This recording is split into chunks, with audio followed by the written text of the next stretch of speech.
on le sait tous. Vie de société. Où sont les héros? Spiritualité. Développement personnel. Où sont les héros? Il existe un héros à l'intérieur de chacun. Ces héros se révèlent lorsqu'ils ont une vision claire de ce qui est. À travers la vie en société, le développement personnel, la spiritualité, je partage ma vision de ce qui est, de comment notre monde fonctionne, de ce qui ne colle pas, afin de permettre de réveiller en chacun des idées qui permettront un jour d'obtenir ce monde parfait que nous souhaitons tous. Je suis une messager et je cherche des héros. On le sait tous. Vie de société. Où sont les héros? Spiritualité. Développement personnel. Où sont les héros?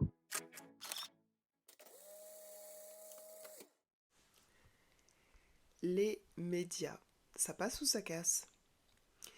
Il y a toujours eu beaucoup de critiques sur les médias. Les médias sont corrompus, ils ne font passer que les messages qui les arrangent. Les médias ne nous montrent que des horreurs dans le monde, ils ne passent que des messages qui créent la peur. Énormément de critiques se font sur les médias. Donc bien sûr, les médias sont des sociétés avec des chefs, avec des sponsors.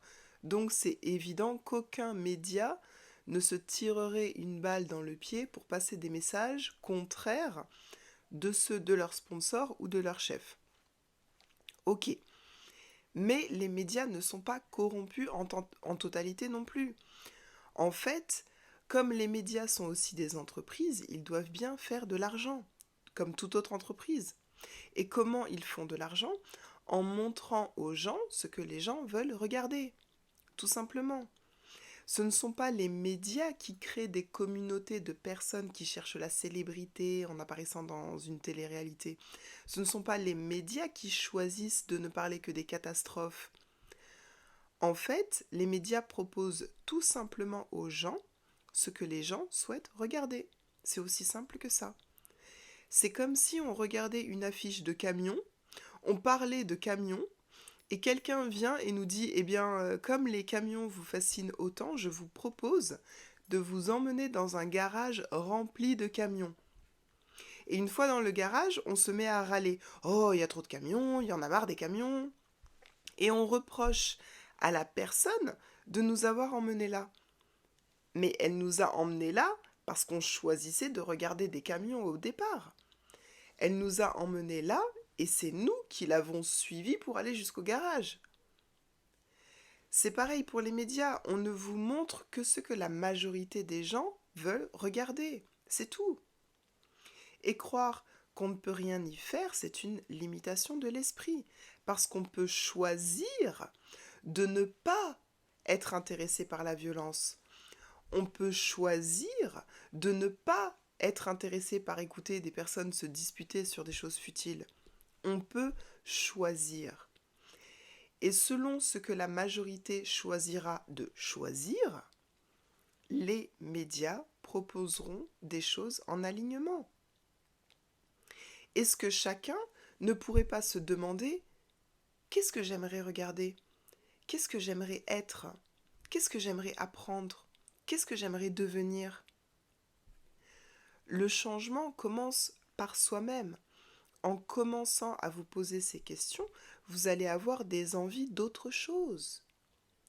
Et en ayant de nouveaux désirs, vous allez avoir des idées pour pouvoir obtenir ce que vous voulez. En suivant vos idées, vous allez pouvoir créer la réalité que vous voulez pour vous-même, mais aussi montrer l'exemple à d'autres pour qu'eux aussi puissent commencer à se poser des questions qui leur font du bien. Pour ceux qui commenceront à se poser ces questions, vous allez pouvoir être des pionniers dans une nouvelle façon de voir les médias, dans une nouvelle façon de choisir ce qui vous intéresse et qui intéresse probablement des tas d'autres personnes.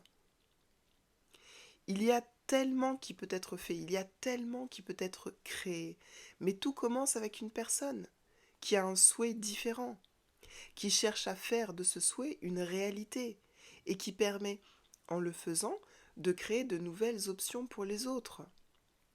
Et ces autres auront de nouvelles idées sur la base de ce que cette personne aura fait et ils pourront aller plus loin, créer encore plus.